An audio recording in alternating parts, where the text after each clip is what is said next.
ating tingnan or bisitahin ang aming napayapang motor. Uy, walang gano'n, eme, nasira lamang. Isang buwan ka na pala, hindi ka namin nagagamit. Pasensya ka na ha, hindi ka namin maipagawa. Salamat sa serbisyo mo, hindi mo kami pinabayaan. Uy, mahigit 8 years ka na pala sa'min. Oo nga 'no, nung January 6, 2018 ka namin nabili. Wow, amazing. Sa tao ka lang namin nabili, kumbaga second hand ka lang. Uy, eme, naalala ko pa nga nung naaksidente kami sa'yo, ginawan ka ng jusawa ko ng kulong-kulong. Dahan-dahan mo kaming dinala sa may ligtas na lugar na kung saan hindi kami nasugatan. Mapalad kami at niligtas mo kami sa kapahamakan.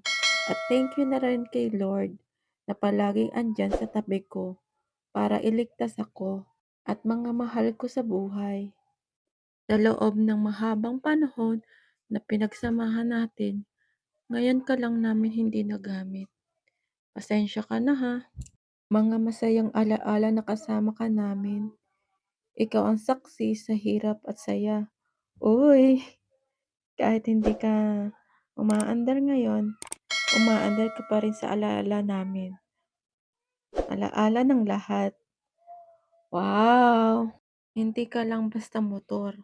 Ikaw ang naging kasama namin sa maraming araw na puno ng pagod at pag-asa.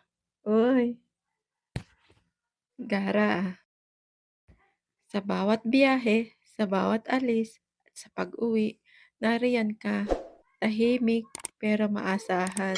Naks naman! Ikaw ang saksi sa aming mga tawa sa daan, sa mga problemang iniwan saglit dahil kailangan lang makarating. At sa mga sandaling sapat na ang biyahe parang gumaan ang pakiramdam. Hanggang sa dumating ang araw na kailangan na naming huminto. Masakit tanggapin na kahit gaano ka pa namin gustong ayusin. May mga bagay talagang hindi na namin maibabalik sa dati. Nakakalungkot. Pero kahit hindi ka umaandar ngayon, hindi kailanman mawawala ang mga masasayang alaala na kasama ka namin. Uy, walang gano'n ha. Dala namin ang lahat ng iyon, ang bawat tunog ng makina, ang bawat kalsadang dinadaanan, at ang mga bawat sandaling magkasama tayo. Ano ba 'yan?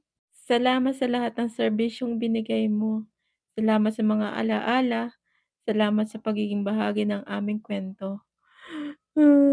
Walang ganon, eme. Hinding-hindi ka namin makakalimutan hanggang sa iyong huling hininga.